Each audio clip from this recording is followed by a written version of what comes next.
Okay, let's get started. Good afternoon. Thank you all for coming this afternoon. My name is Dominique Naccarato, and it's my pleasure to introduce the next panel.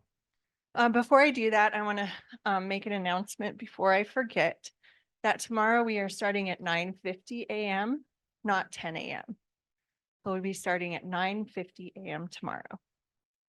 Okay, without further ado, I want to introduce our next panel titled Management in Mine Reclamation, Water, Waste, and Wildlife. And our panelists are Alicia Aldrich, Mathew Berna, and Julia Iovino. And without further taking up any more time, I'll turn it over to you.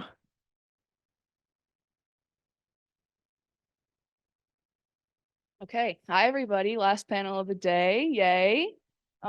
Today our panel is going to dive into the world of management and mine reclamation, focusing on water, waste, and wildlife.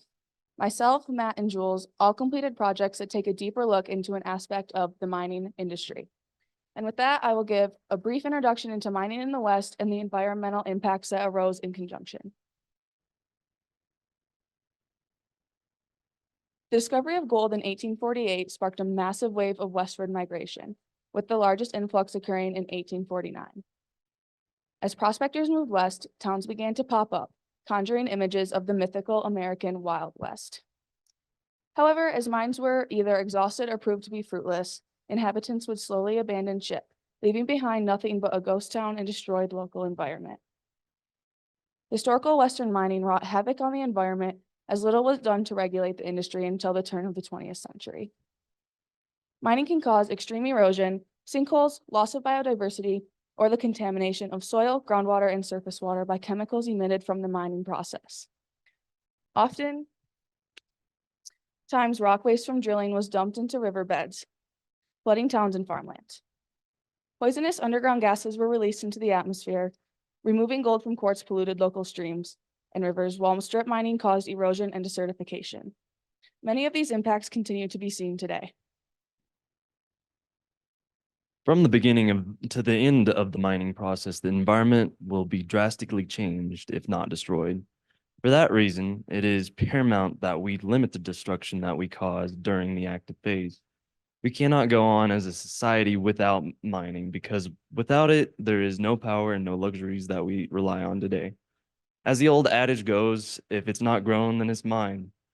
In order to further the green revolution and limit the greenhouse gases that we emit, we must continue to mine minerals that are required to make green energy. In order to heal the world, we must continue to mine despite the effects on the environment. But we can still work hard to limit the environmental impacts. Doing this while we are actively mining can limit the amount of time and effort that is needed to do reclamation.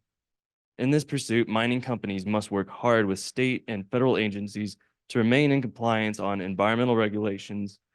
Global sustainability standards have also grown more stringent, meaning companies must strive to be more sustainable if they wish to stay relevant in the current market. Through these standards, we can create a more sustainable world. So what is mine reclamation? According to the Office of Surface Mining Reclamation and Enforcement, mine reclamation is actions taken to restore mined land as required by this chapter to a post-mining land use approved by the regulatory authority. What does that mean? In other words, it's the mitigation of negative effects of the mining legacy. This can include the revegetation of land, removal of dangerous structures, closure of adits and shafts using steel grates, resloping of sites, closure of historical features, and pollution mitigation. For a brief history of mine reclamation register, I want to tell you about 3 quick things. In 1976, Colorado created the Colorado Division of Reclamation, Mining, and Safety, also known as DRMS, to regulate and monitor operating mines in the state. In 1977, the Surface Mining Control and Reclamation Act, also known as SMCRA, was passed. This law requires not only regulation of active coal mines, but the reclamation of the abandoned mine lands. And finally, in 1880, DRMS created the Inactive Mine Lands Program as a result of the danger of the abandoned features. I hope you guys are excited to learn more about mining today.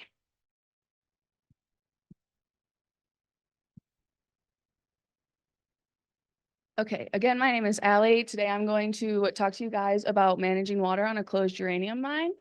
My project is titled Water Management on a Closed Uranium Mine, a case study of water on the Pitch Mine in Sargents, Colorado.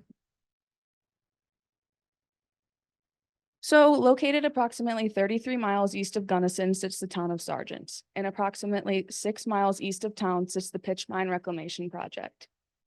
Discovered at the height of the uranium boom in 1995, mining operations quickly were underway in 1957. Mining occurred below ground until 1972, when operations moved to the surface, before they were suppressed in 1984 due to declining uranium prices and a major pit wall failure. Today, all water that could be contaminated leaves the site at the SW33 outfall, which is located here, and then flows into Indian Creek, which then flows into Marshall Creek, which then flows through the town of Sargents.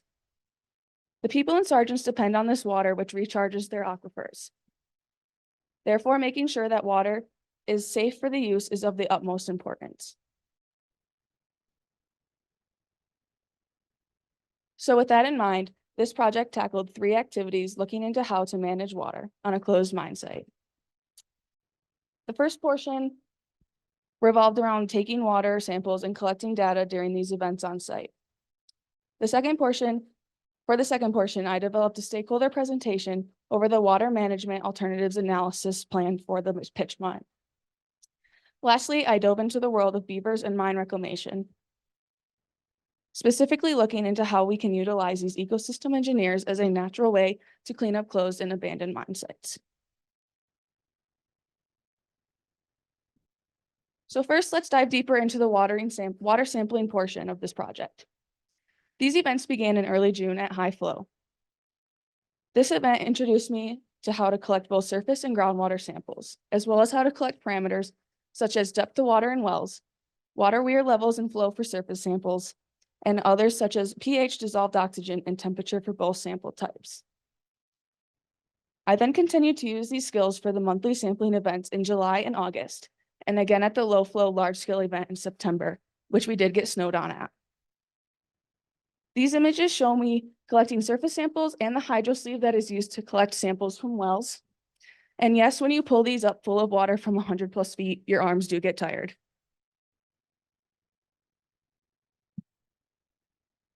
Next, a stakeholder presentation was developed over the water management alternatives analysis. With the mine in the final stages of reclamation, it is important that stakeholders are informed on the next steps for water quality. This PowerPoint utilized information from the water management alternatives analysis, which is a very technical document written to show what has been done on the mine to mitigate uranium levels and what could feasibly be done in the future to help meet regulatory standards. Some examples outlined in the PowerPoint include starting new mining, which was deemed as unknown feasibility, continuing with no further action, which was deemed feasible, and introducing a new semi-active treatment via engineered treatment cells, which they did deem infeasible. So for the final portion of my project, I dove into the world of beavers and mine reclamation. And yes, I do think that it is iconic that a girl from a small town named Beaverton, Michigan, ended up studying beavers 6 years later. So this final portion of the project worked to fill a research gap. There is an abundant amount of closed and abandoned mines in need of reclamation throughout the Western United States. Yet there is a lack of research surrounding the use of beavers as a way to reclaim these sites and work to improve water quality. I conducted research looking for other cases of mine reclamation projects that utilize beavers. I found a total of 1. This published case was located in the San Juan Mountains of Colorado. This author investigates how beavers are cleaning abandoned mines in the region and describes them as a secret weapon, as they are both a low-cost and natural solution to cleaning rivers surrounding these old mine sites.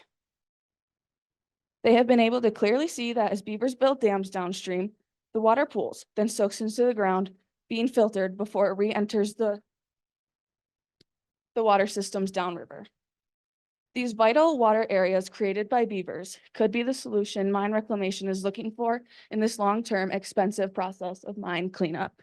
And seen in the images are a dam located on my mine site and one of the beavers I caught in the camera traps that I'll talk about later.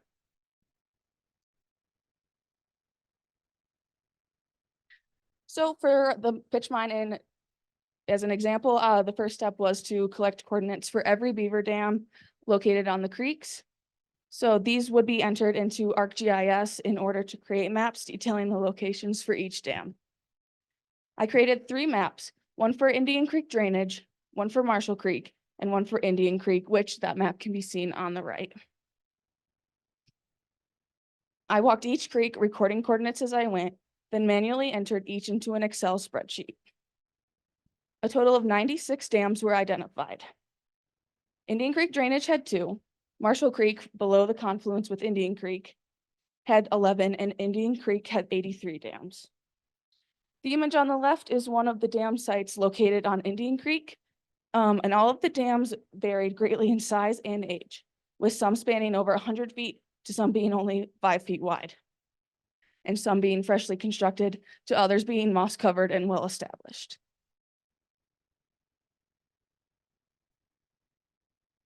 Next, camera traps were placed in order to document beaver activity and ensure that beavers are still active in the area.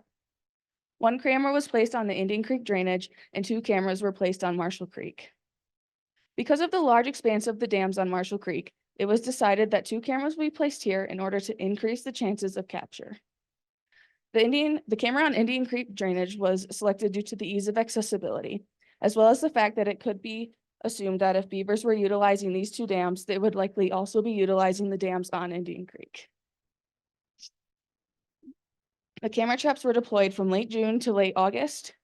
On Marshall Creek, there were a total of 6 wildlife captures, with 1 of them being a beaver. On the Indian Creek drainage, there were 72 wildlife captures, with 61 of those being beavers.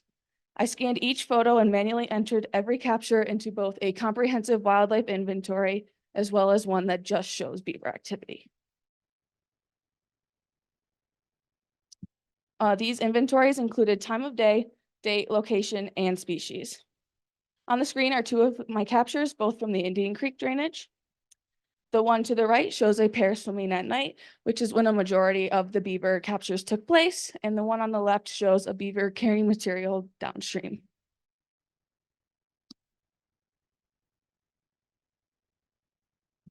Other fun wildlife captures include this young moose, who I frequently saw walking around Marshall Creek, and I creatively named him Marshall. Also on Marshall Creek, you can see in the top right is an elk, and on the bottom right is a duck. Additionally, many mule deer and small birds were identified, as well as my field partner, Finley.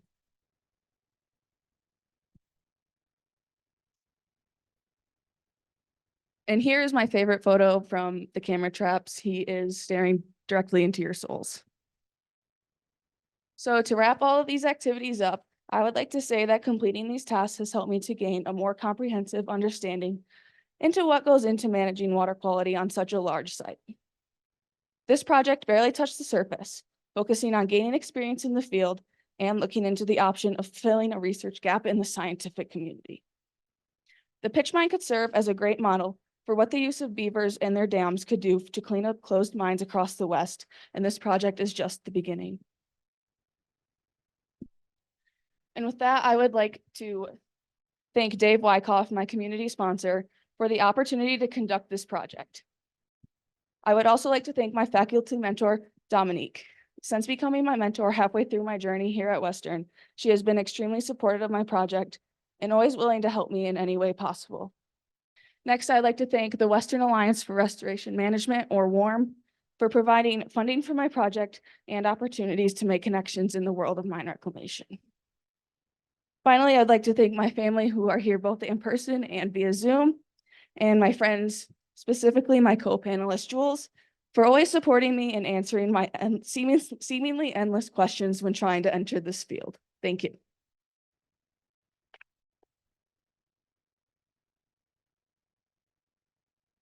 Well done, Ally. Thank you. I want to remind everybody to use the Slido app using the QR code on your seats or up here on screen to ask Ally questions. We have a couple minutes for questions. And while we're waiting for some questions to come in, I have a question for you. How did your track and field activities prepare you for the physicality of all that you did? Considering how many times I fell into the water in the dams, I would say that they didn't. I was thinking about the arm strength to pull those. That did help, I guess, yeah. Are there any threats to the beavers, any of the beavers that you monitored for your project?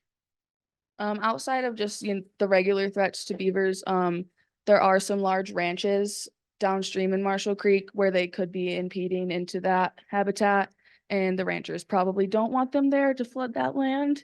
So I would say that that is probably the biggest threat, facing the beavers there, yeah. And was there any data that was particularly surprising to you in your project? What was most surprising was how many times I captured just moving water on the camera traps, probably. I didn't realize that that was going to be such a big problem, as well as how many times the beavers will swim back and forth in the span of an hour in one of their dams, because it is a lot. Thank you. And let's see. Got that one. Do you think there's room for using beaver dam analogs for other closed mining operations? Definitely, I think especially as a way to introduce beavers into an area, adding beaver dam analogs for a more long-term solution there would be definitely beneficial, especially if the mines do have rivers flowing through them or out of them, yeah. Great. Can we get one more round of applause for Ally? Thank you.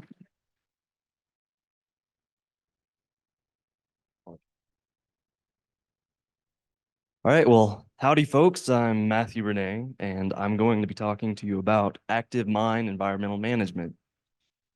My project sought to reduce the impacts on the environment of the active mine at the Pinto Valley mine in Miami, Arizona. So the area that I am a worker at is the Pinto Valley mine, and it is known as the copper capital of the world. Miami and Globe have been mined out for the last 140 years. They've just been finding more and more deposits as they've been going on. This includes copper, this includes molybdenum, zinc, everything, all of the above. And you can see a pretty good outline of everything that I spend my time doing all week long. You can see all of the tailings facilities from the top in the north to the actual plant in the bottom. This is home to me. And it started out as an underground mine back in the 1880s and moved into actual pit mining around the 1970s. It's definitely been an environmental hazard the entire time that it's been active, whether that is the actual loss of heavy metals into the water or the loss of, just hydrocarbons that are used in the mining process. And a little bit about Copper Mark. We, as a mine, have decided that we want to go down the route of getting certified as a Copper Mark site, which a Copper Mark site is a copper industry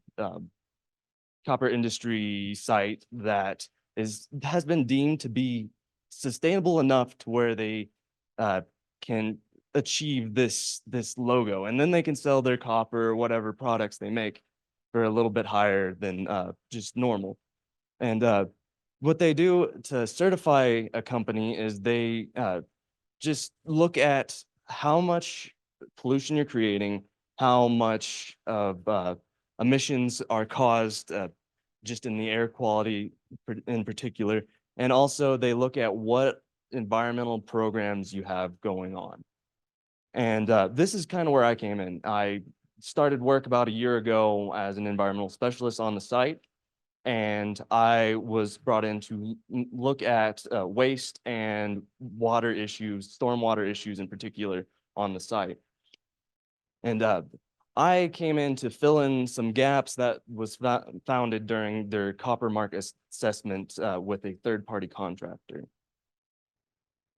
And in going after filling in these gaps, I went specifically looking at how to reduce our site's internally reportable spills, which on our site, a internally reportable spill is specifically a spill or a release of any chemical that is either hazardous or non-hazardous that is 5 gallons or more. If it's lower than 5 gallons and it's not hitting the reportable quantities that is set by the US government, because some very hazardous materials have very low reportable quantities, then we don't actually have to report to a government agency.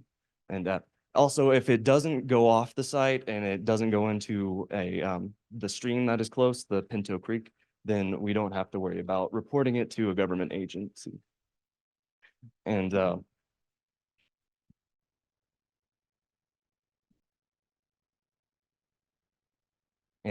in trying to attempt to actually get to where we're lowering our spills, I created a heat map of all the spills that happened in 2023. I looked at this data and saw which areas were the highest of all of them, the high flyers, so to speak, of the site. And I noticed very, very big concentration of spills at the mill itself. So with that data, we were able to collect or buy a whole bunch of static spill kits and just put them out near where there was a large quantity of spills. We did this to both prevent spills and to help clean them up whenever they are whenever they occur. And I created a spill kit map, which not only showed all of the spill kits that are on the site, but it also showed all the environmental equipment on the site, the eye wash stations and the actual waste bins and accumulation areas. Now, one of my proudest moments of this entire year is due to this guy right here. So I thought it'd be a good idea to go ahead and put spill pools on all of the outlying supervisors' trucks as well as their fuel trucks. And, you know, it got to about half a year and I was like, they're never going to use this. These became paperweights. They were nothing. And then last week, I'm driving around the site and I see a front end loader. It's broke down. And, you know, I was kind of in a rush, so I was a little annoyed. I got around it and then I looked and I about didn't put the parking brake on. I jumped out as fast as possible and I took a nice little snapshot of that. And the reason why I was so excited is because that right there actually kept us from having a reportable spill. There's probably about 3 gallons of oil on the ground there, but inside of the spill pool itself, there was about 2 gallons. So it was right at a reportable spill. So that was something very exciting that I had happen. And then here's just an overview of the actual map that we created that shows all of the spill kits and the environmental equipment. And you can see kind of here's where our big accumulations area is, and here is the mill area that had all of the major spills.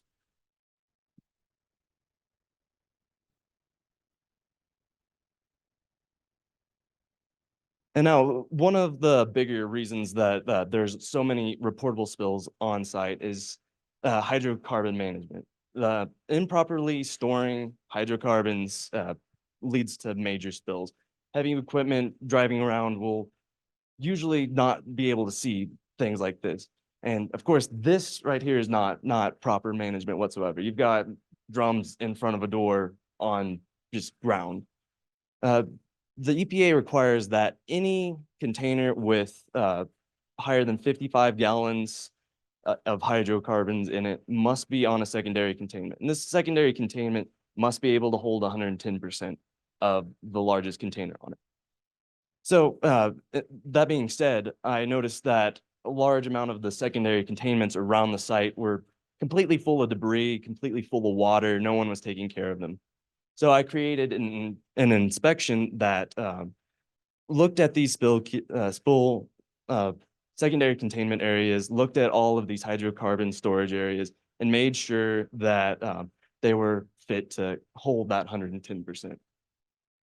And from there, I also created on the procedure, I showed that this is the proper way to store oil. This is the proper way to make sure that your secondary containments are clean. Now with scrap metal recycling, the site is a major producer of scrap metal. They probably change out their crushers. I think it's on a monthly basis. They change out the crushers, the mantles, all of those pieces constantly. So these large pieces of metal are just kind of being put wherever they have space. And whenever we're trying to recycle that, that's kind of an issue. We have to go to multiple locations. We have to bring multiple trucks in, and we have to bring our contractors out to multiple places. So I created specific accumulation places for specific types of scrap metal. You can see here, this is the accumulation area for dozer tracks and for our front end loader. These are chains for the tires. And up here is mill liners. Mill liners are really tricky because they have to be sorted by whoever made them and also by the metal composition. So I created certain piles of these to actually keep them from just being strewn across the ground. I also created a tracking log that made sure that we were getting paid for every piece of scrap metal, because on an active mine, they really don't care about what you're doing unless you're making money. It's very important to make sure that you can show that you're making money. Or at least you're not spending money.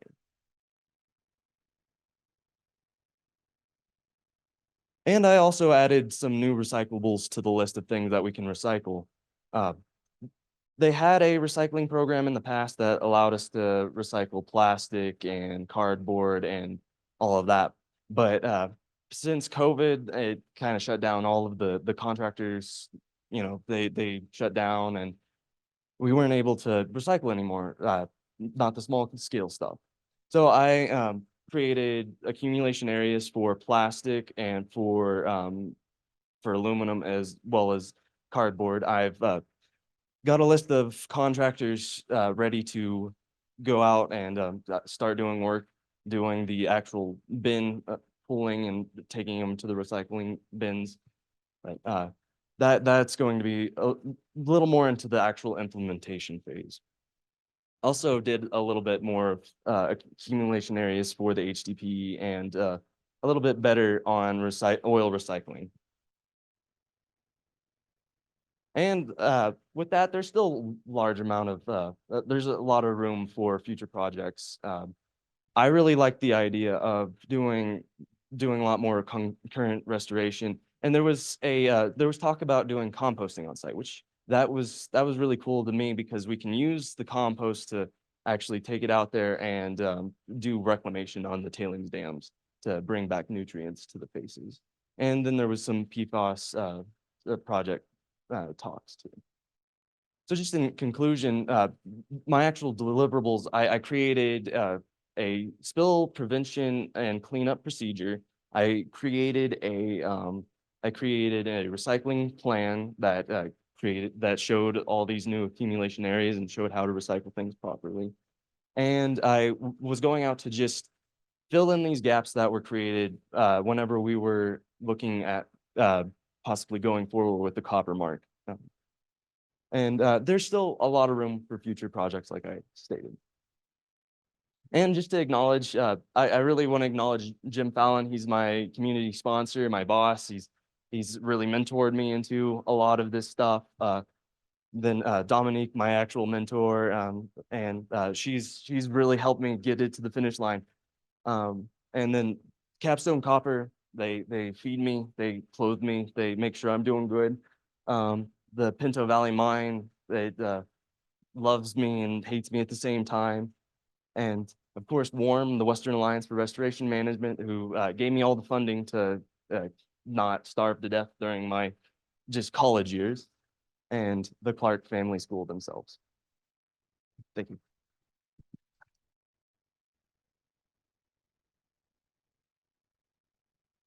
Thank you, Matt. Well done.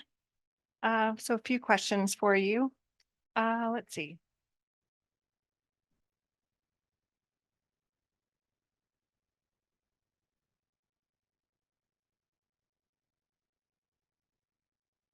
Matt, what are the legal protocols for if spills occur? And do you follow state, federal, or both for legal protocols? So whenever there's a major spill that either goes off of our site or it hits a reportable quantity, what we do is we have to actually, we call it the Coast Guard, because the way that waters of the US is defined in the EPA's, all the acts, they say that anything that can lead into a major body of water, anything that could become drinking water, that's all waters of the US. So the Coast Guard are the ones that actually do all of the monitoring for that kind of thing. Thank you. How are your project efforts received by the miners themselves? You know, they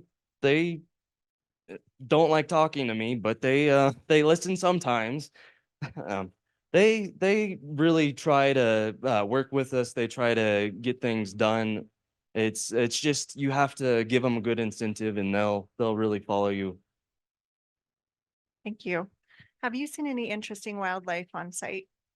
Yeah, I saw a whole pack of javelinas just outside the office door. They were just running around, and you know, I come in pretty early. It was like 6:30 or something, and it kind of scared me a little bit. I'd never seen a javelina before. Thank you so much. Could we get another round of applause for Matt? And a welcome for Jules Iovino.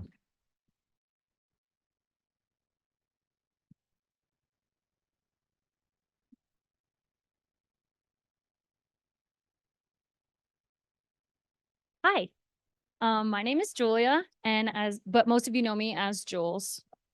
And today I'm going to be presenting my Masters of Environmental Management project, which is titled Wildlife and Human Visitation of Abandoned Mines in Gunnison County, Colorado, an analysis of visitation patterns using camera traps.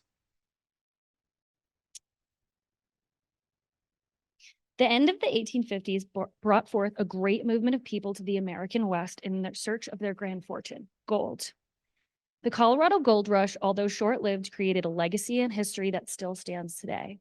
In Colorado alone, there are estimated to be about 23,000 abandoned mine sites.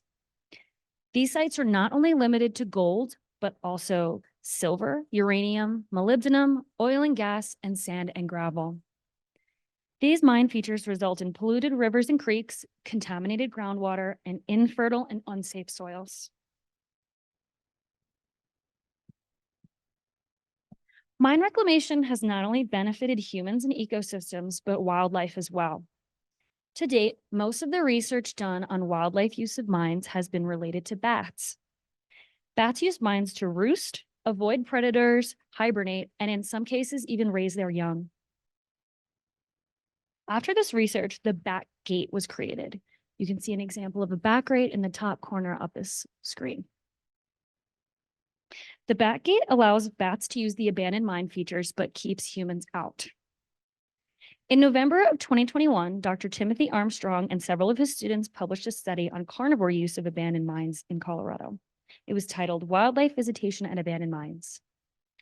Over the course of 3 years, they observed 11 of the 14 carnivore species that inhabit the northern Sangre de Cristo Mountains. This prompted me to ask the question, what other wildlife are using mines? Although Armstrong's research suggests the mines be monitored for 1 or more years, the scope of this project is significantly smaller. As a Master of Environmental Management student, I had only 1 year to complete my entire project. Therefore, we monitored the chosen sites for just 31 days. The U.S. Forest Service Grand Mesa Uncompahgre Gunnison National Forest Ranger District Minerals Manager, Pamela Leszek, sponsored my research to find answers to these questions.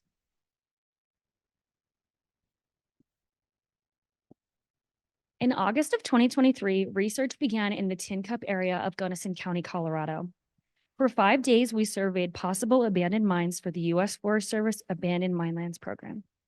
Upwards of 25 mines were surveyed, both previously closed and still unreclaimed. Ultimately, I chose the historic Columbine Complex Red Buck Mine and 1 unnamed pit mine as my study areas. To conduct my research, 10 camera traps were lent to the project by Dr. Jonathan Koop.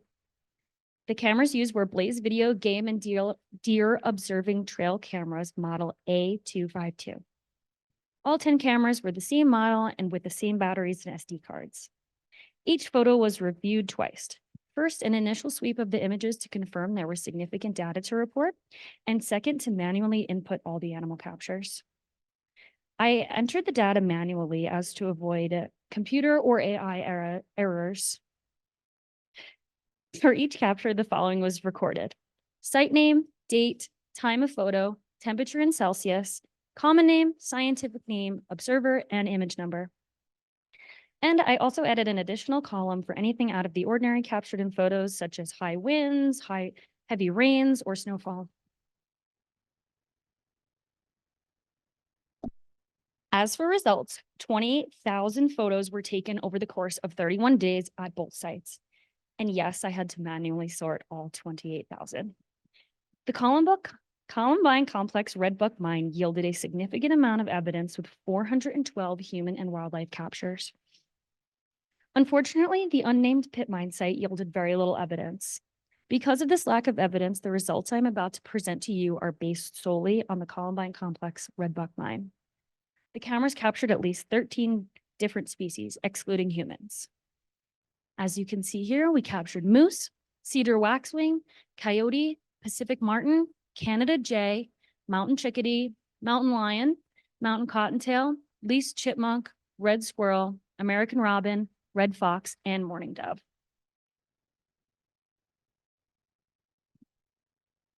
The first analysis was a comparison between activity and time of day. The definition of activity for these graphs is the number of photos taken per hour.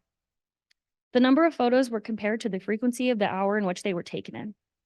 This graph shows at what time of the day each species is most active, including humans. Each species was separated by color. Humans are represented by the green, and animals that were unable to be identified are represented by the pinkest color at the bottom of the graph. As you can see, human activity is busiest from 1100 hours to 1700 hours. Most humans observed at this site were observed riding off-highway vehicles, also known as OHVs. For simplicity, this graph does include humans riding OHVs or hiking or running. Both 2- and 4-wheelers were captured on the camera traps, and most of the human captures did contain OHVs. Human visitation peaks at 1100 hours, and this could be due to several factors. Typically, rainstorms occur at high elevations in the afternoons. Therefore, hiking or riding earlier in the day can help avoid being caught in the storm. There's also always sufficient daylight at 1100 hours, which makes outdoor recreation safer. Patterns of visitation show that wildlife activity is most prevalent from 1900 hours to 900 hours. This is because several of the species captured are most active from dusk to dawn, including red fox, mountain lion, and coyote. The most commonly captured species we saw were humans and the red squirrel.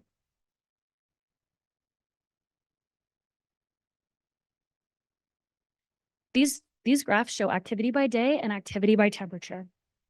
Combined animal and human captures peaked on the 14th and 20th day of the month. Days 12, 28, and 29 had no captures at all. On the 28th day and 29th day of the month, there was significant snowfall estimated at about 1 foot. This could have either deterred wildlife from being active or could have impeded my camera's ability for motion sensing. Human captures peaked on the 14th and 20th day of the month, whereas wildlife captures peaked on the 6th day of the month. The 16th day of the month.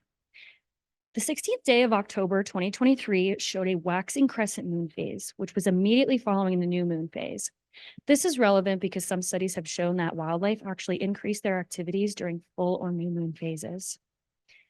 And as you can see on the graph closest to myself, human and animal activity both peaked at -2 degrees Celsius for this recorded month.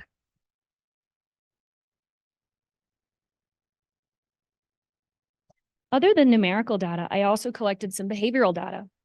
At the Columbine Complex Red Buck Mine, the red squirrel was observed on camera 1 over 85 times returning to the same spot. Red squirrels are considered territorial animals, and they create caches of food that are critical to their winter survival. The squirrel's caching behavior that we observed was most active from 700 hours to 1300 hours, and then again at 1400 hours to 1600 hours. We have lovingly named him Hammy, and you can see him on the far side of the screen. From this data, it can be seen that at this abandoned mine site, one of the visiting species is using this site to cache and store food for winter.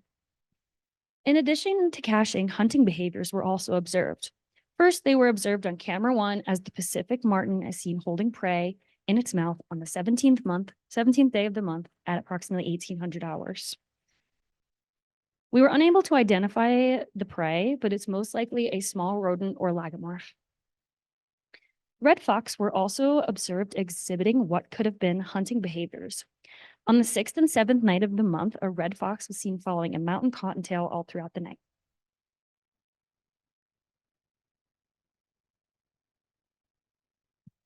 To conclude, the results of this research begin to fill a research gap in mine reclamation and prompt more questions to be asked. Other than Dr. Armstrong's research, we're not seeing many publications about wildlife using mines other than bats. It's important to bridge this research gap as it could lead to new engineering features on mine sites to support new species. It could also be helpful for public lands managers to set hiking or riding limits on trails during wildlife migration corridors. 13 species were recorded visiting this historic mine over the course of 31 days in October 2023. As seen from the data collected at the site, human activity is busiest from 1100 hours to 1700 hours, and wildlife visitation peaks at 800 hours, but is consistent throughout the night hours of 1900 hours to 400 hours. The busiest days of capture were October 14th and 20th, and days 12, 28, and 29 had no captures at all. From the lack of data collected at this pit mine site, we can assume that it is an unsuitable site for wildlife activity.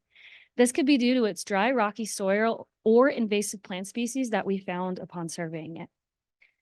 I'm incredibly proud of this research I've presented to you today, and before I finish, I'd like to thank some people.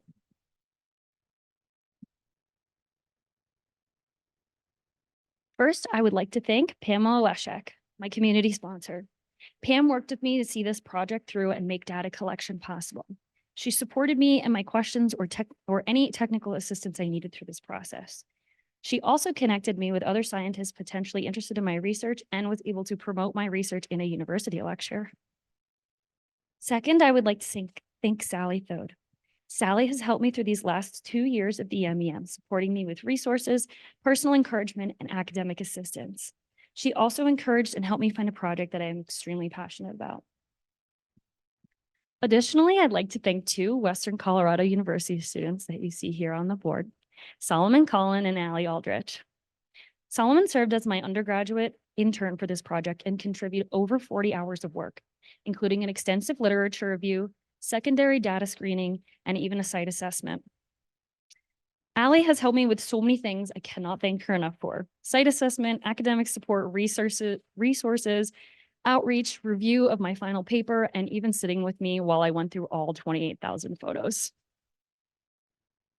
I would also like to thank the Haley Environmental Project Fund for their generous grant to this project, and Dr. Jonathan Coop for lending me the cameras to collect data. Lastly, I'd like to thank the Western Alliance for Restoration Management, also known as WARM. WARM has helped fund both years of my graduate education at WCU. I would like to thank the organization for all the opportunities they made possible for me: conferences, resources, research experience, and lifelong friends and mentors. So with that being said, thank you so much. And any questions?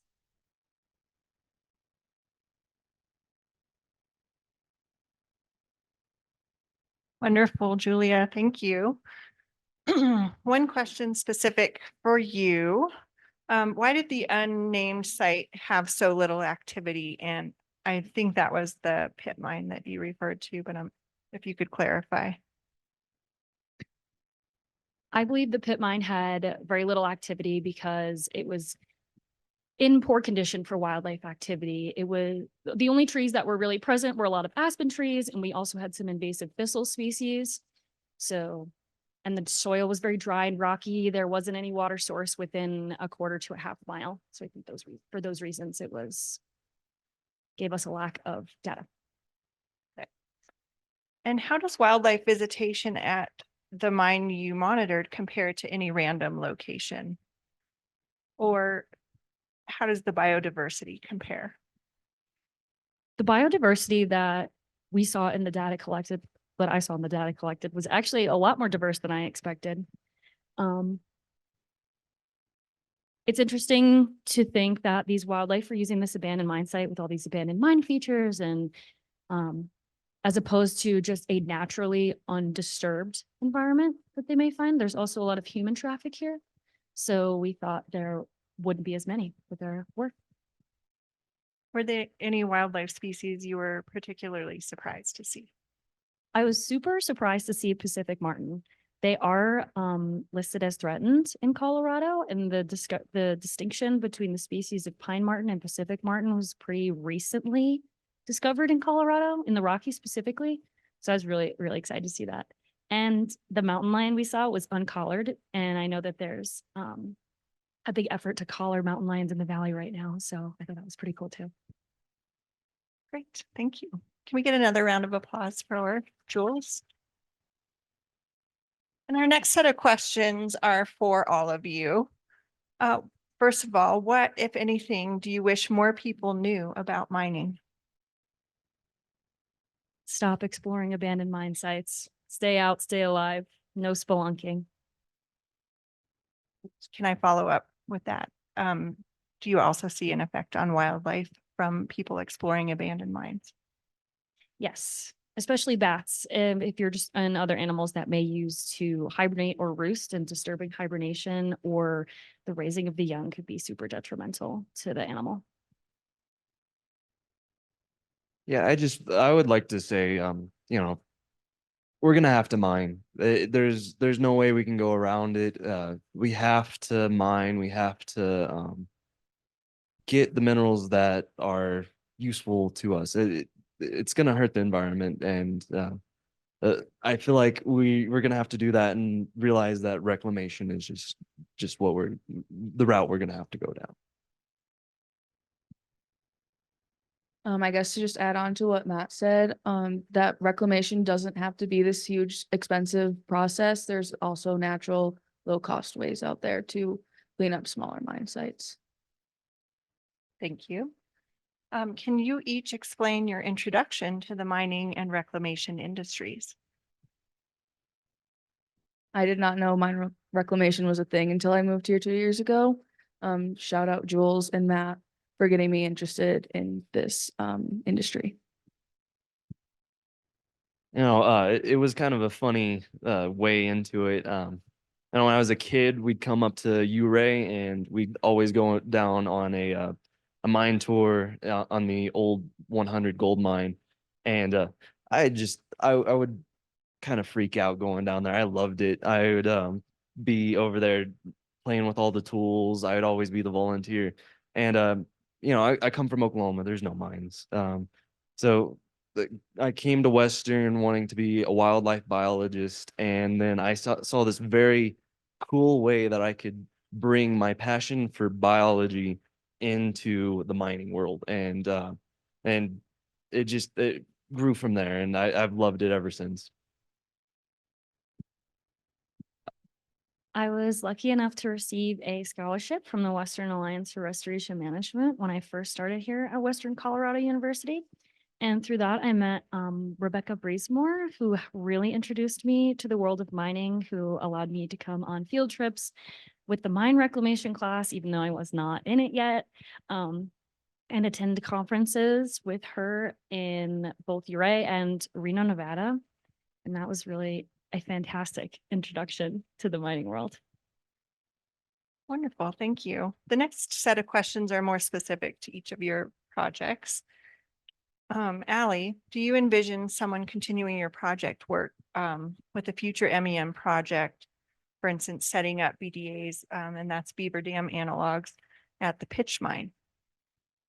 I hope someone picks up my project, not necessarily for putting in BDAs, just because there is already a large number of natural dams on both of the creeks, but maybe doing some more focused water sampling or some sediment samples as a future project. Thank you. And along those lines, were you, is there any indication of what the beaver presence or the beaver dams did for water quality? I did not have access to the water quality data, but I think it can be inferred that it definitely was slowing down the water, allowing it to soak into the soil and maybe settle out some of the contaminants in that way.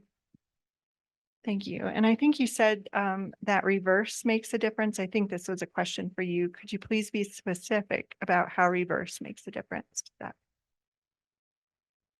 That came early on and I wasn't sure if it was for yours or Matt's. I guess I'm not sure what that question is asking. Okay. We'll move on. And if somebody wants to rephrase that question, please do. This one's for Matt. Did you find that workers and managers at the mine were receptive? I think you talked about the miners themselves, but the managers, were they receptive to your suggestions and protocols? And how did that tie into the certification for Copper Mark? How difficult is that to get? And how much does the mine want to get it? Well, the managers and the upper people, they love the idea of environmental work. They love that idea, and they try to put it into the more lower down the superintendents put into their mind that it is very, very important to make our site sustainable. And with the Copper Mark, especially, like you tell a miner, oh, you're gonna make a little bit more money, whether it's like a few cents, they're like, yeah, that's the way to go. Yeah, the actual mill itself, if they could run every single day without fail, they would. It's just they're very receptive to anything that's going to give them more money, and that means that environmental's in right now. And how long does a mine site have to wait before they can reapply for Copper Mark? That one I'm not sure on exactly. I think it's just an annual thing. But we wanted to make sure that we were already covering all the gaps before we even applied. Because if you get into the process and you realize, wow, we've made a mistake, that we're not looking very good, then it kind of reflects badly on your mind as a whole. So I think it's an annual basis thing more than anything. Thank you. One more question for Allie. Could you please be specific about how the beavers make a difference with the water coming from the mine? Sure. So water exits the mine at one spot, like I said, at SW 33, and flows into Indian Creek straight off of the dam from that location, or from the site straight from that location. So as the beavers are building these dams, it's slowing down that water, which then allows it to filter out pollutants. So beavers building their dams are just helping to improve water quality. That answers the question. Thank you. It does. I think it does. This last one is again for all of you. Will you be seeking careers in mine reclamation or restoration post MEM? Yes. I mean, I already got one, so yeah. It's a yes from me too. And I'll follow up with that with how specifically. And specific to Matt's, what are your next steps since you're staying in the same company? I've been applying for jobs with Division of Mine Reclamation and Safety and also some nonprofit organizations that do some mine reclamation. So hopefully I'll land one of those. Good luck. So, spoiler alert, I'm not staying with the same company, actually. My last days in a couple of weeks, and I'm moving on to a job with BHP doing actual, looking over technical documents, at a more office space. I've been working out in the field most of my life, but, I'm going into a more, office space, looking over technical documents on actual mine reclamation, on their legacy assets. Similar to Jules, I am applying for positions as environmental scientist, specifically on mine sites. I'm hoping to get back on a uranium mine site soon. Great. Thank you all so much. Can we get one last round of applause for our panelists? Great job. As a reminder, we will be starting again at 9:50. That's 9:50 tomorrow morning. Thank you.